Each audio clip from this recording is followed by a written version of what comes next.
The test is in 4 parts: Part 1, Part 2, Part 3, and Part 4. Now look at Part 1. Part 1.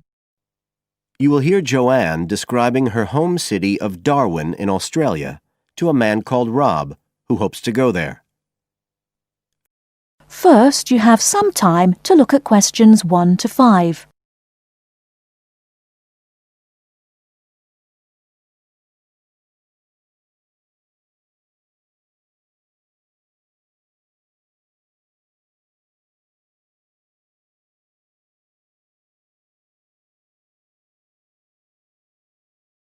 Now we shall begin.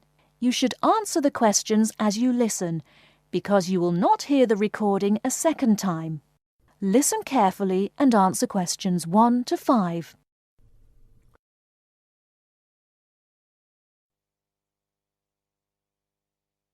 Joanne? Hi, you must be Rob. Nice to meet you.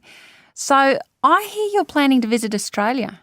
Yeah, and I really wanted to talk to you because I was thinking of spending some time in Darwin, and my sister told me you're from there. That's right.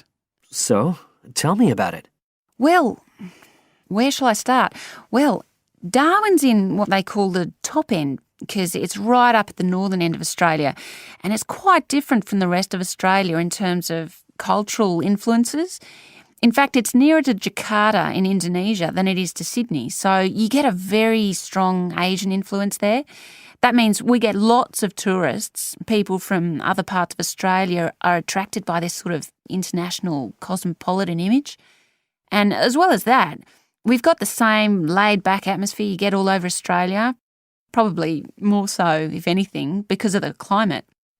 But what a lot of the tourists don't realise until they get there is that the city's also got a very young population. The average age is just 29, and this makes the whole place very buzzy. Some people think that there might not be that much going on as far as art and music and dancing and so on are concerned because it's so remote.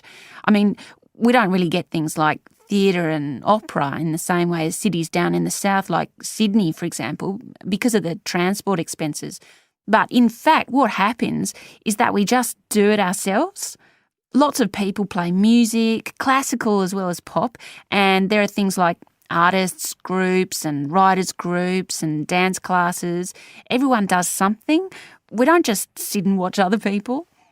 You said it's very international? Yeah, they say there's over 70 different nationalities in Darwin. For instance, there's been a Chinese population there for over 100 years. We've even got a Chinese temple. It was built way back in 1887, but when a very bad storm, a cyclone in fact, hit Darwin in the 1970s, it was almost completely destroyed. The only parts of the temple that survived were part of the altars and the stone lions. But after the storm, they reconstructed it using modern materials. It's still used as a religious centre today, but it's open to tourists too, and it's definitely worth going to see it.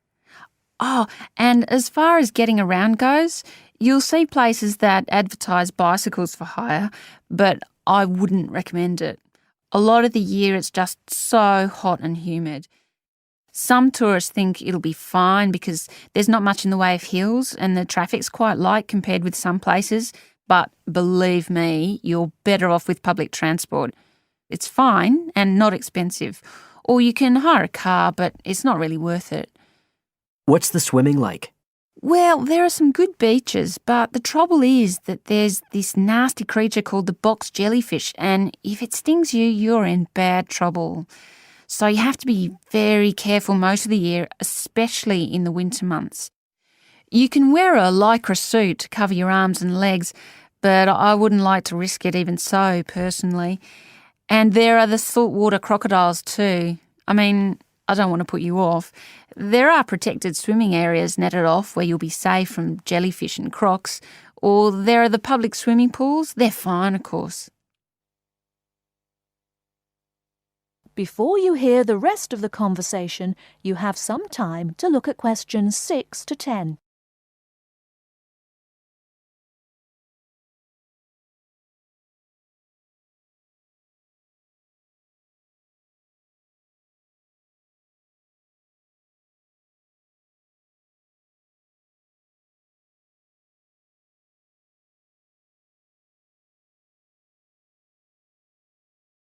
Now listen and answer questions 6 to 10. So, which places would you specially recommend? Well, one of the most popular attractions is called Aquascene. What happens is every day at high tide, hundreds of fish come in from the sea, all different sorts, including some really big deep sea fish. And some of them will even take food from your hand. It's right in the middle of town at the end of the esplanade. It's not free. I think you have to pay about $5, but it's definitely something you have to experience. Then, of course, Darwin has a great range of food, being such a cosmopolitan place. And if you don't have lots to spend, the best place to go is to Smith Street Mall, where they have stalls selling stuff to eat. There's all sorts of different things, including Southeast Asian dishes, which I really like. You'd think there'd be plenty of fresh fish in Darwin, as it's on the coast, but in fact, because of the climate, it mostly gets frozen straight away. But you can get fresh fish in the restaurants on Cullen Bay Marina. It's a nice place to go for a special meal, and they have some good shops in that area too. What else? Well, there's the Botanic Garden. It's over 100 years old and there's lots to see. An orchid farm, rainforest, a collection of palm trees, a wetlands area. You can easily spend an afternoon there. That's at Fanny Bay, a couple of kilometres out to the north. Then, if you've got any energy left in the evening, the place to go is Mitchell Street. That's where it all happens as far as clubs and music and things are concerned. You'll bump into lots of my friends there. Talking of friends, why don't I give you some email addresses? I'm sure they wouldn't mind. That is the end of part 1. You now have half a minute to check your answers.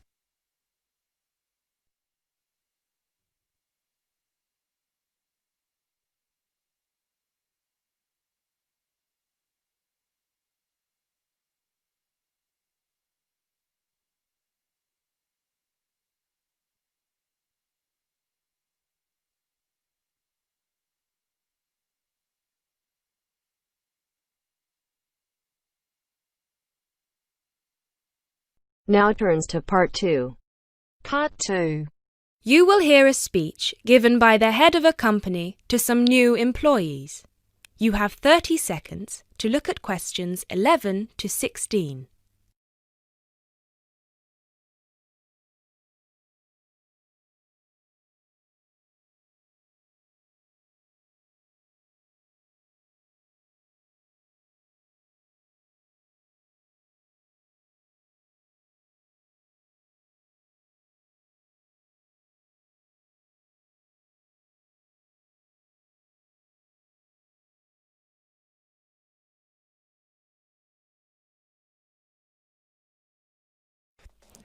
First of all, a warm welcome to Barker's Country Safaris. We're delighted to have you all on board for this season.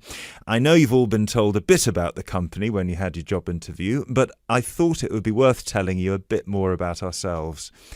Barker's was set up 10 years ago by myself, John, and my then girlfriend and now wife, Nancy. We started it initially just as a hobby. We felt that there was a good opportunity to share our love of the countryside in this part of the world with the many visitors who come here. As you know, most people come for the beaches in the summer, but there is so much more to the region, and this is what we wanted to exploit. Nancy and I were born near here, and as teenagers we went climbing, kayaking, whitewater rafting, potholing, and just straightforward walking. This district is in our blood, and we love it.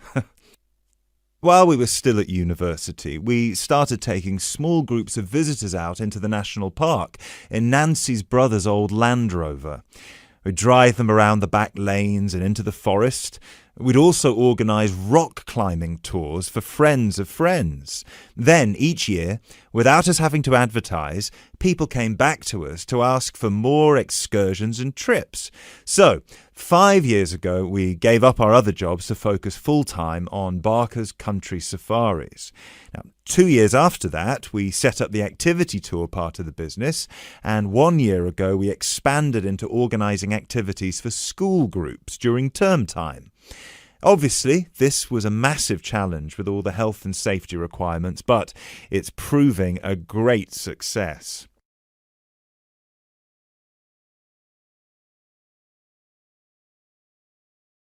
You now have 30 seconds to look at questions 17 to 20.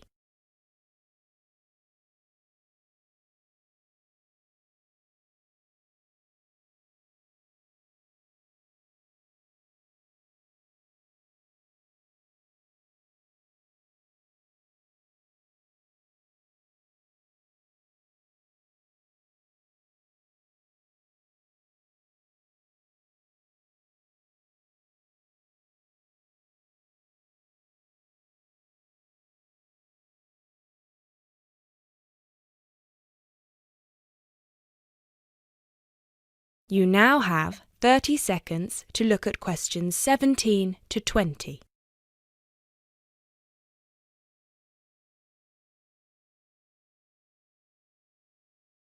Anyway, we'll certainly not be dealing with school parties during the summer holidays. Our clients for the next 3 months are mostly family parties or groups of friends, and I'd like to talk a bit now about the tours we offer and what your responsibilities will be. Our most popular excursion is the Woodland Tour and Trail. Now, often this is sold out and we have all of our 10 jeeps in convoy with 8 people in each jeep. It's a lot of fun. These tours really offer a taster of what we can provide. So as both driver and guide, it is important that you do a good job here so they come back for the bigger tours. I will talk about the commission package later. As the summer days are so long, we have 3 tours each day, but you will not be expected to work on more than 2 of them. Morning tours start at 8 a.m. and go to midday. Afternoon tours are from 2 p.m. to 6 p.m. and then evening ones 7 p.m. to 11 p.m. All the tours follow the same route and you should have made yourselves familiar with all the key information. This was provided to you in the information pack you were sent when you accepted the job offer. This is important, so if you haven't had time yet, please do so now. Our second most popular tour is the Family Exclusive. Now, this tour is for the whole day and for only one group. Usually it is just one jeep, but sometimes there are 2 if the party is large. These tours go from 10 a.m. till 5 p.m. and include lunch at the Brown Bear in Lower Middleton. We have a number of different routes for these tours as we don't want our premium clients being made to feel that they are part of a large package deal. You will be told which route to take with your weekly schedule. Now, I'd like to move on to these specialty tour packages. These are the ones that we're keen to book people on once they've done the Woodland Tour and Trail trip.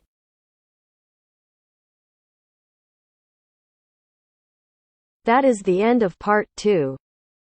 You now have half a minute to check your answers.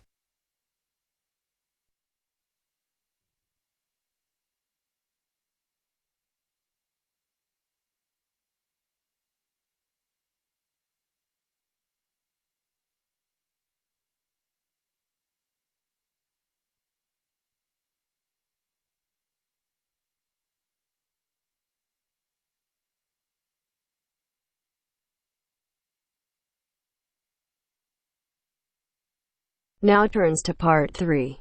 Part 3. You are going to hear a lecture about the Miners' Hotel. First, you have some time to look at questions 21 to 24.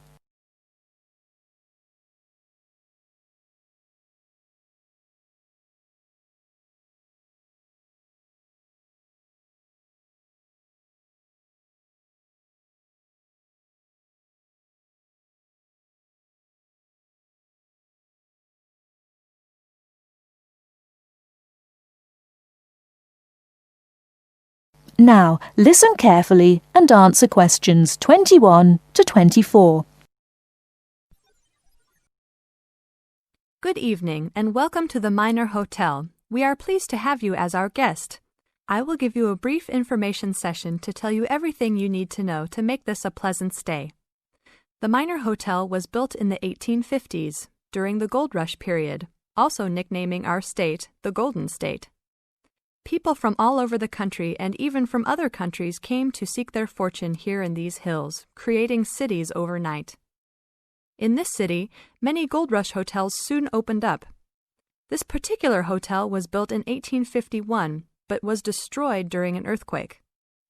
It was rebuilt in 1995 to recreate the feel of the Gold Rush, complete with articles and actual photographs from during the 1850s. Our hotel is divided into two buildings, one called the Gold Tower and the other is named the Fortune Tower. You will be staying in the Fortune Tower on the 25th floor, complete with great views of the city. Your room is the best room in the hotel, complete with private living room and hot tub. Here is your room card. On the card it will say FT, meaning Fortune Tower. On the bottom of the card it will say 2515. The 25 stands for the 25th floor, and the 15 stands for the 15th room on that particular floor. Before you hear the rest of the talk, you have some time to look at questions 25 to 30.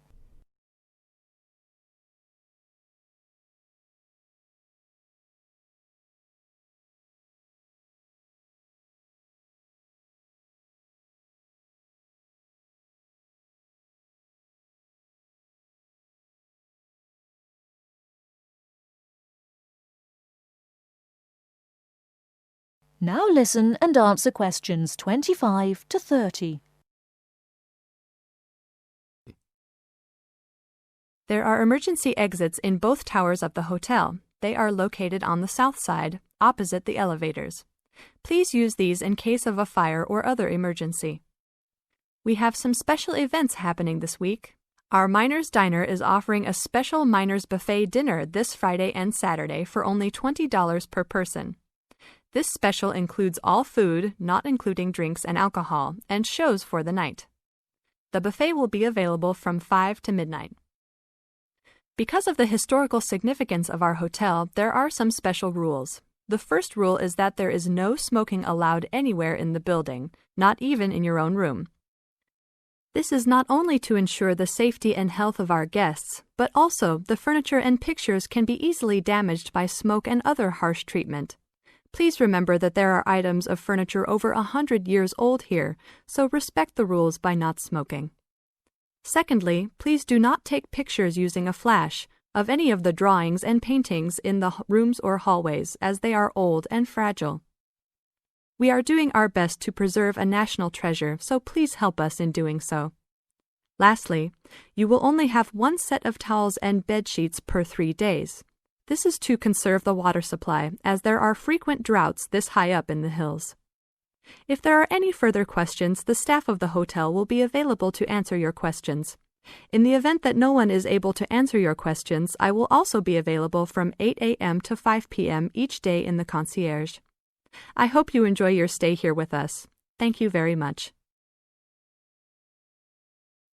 That is the end of part 3. You now have half a minute to check your answers.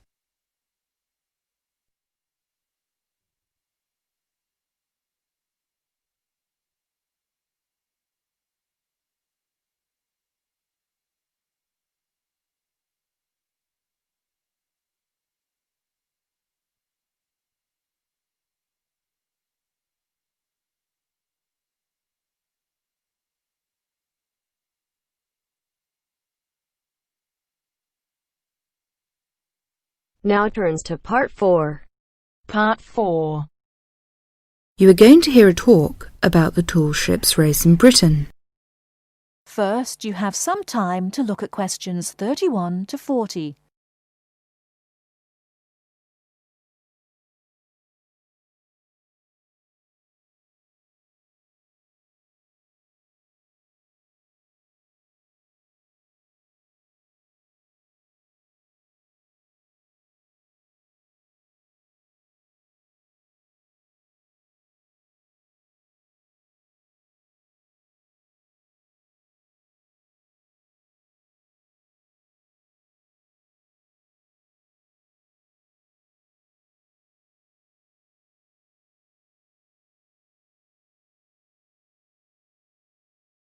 Now listen carefully and answer questions 31 to 40.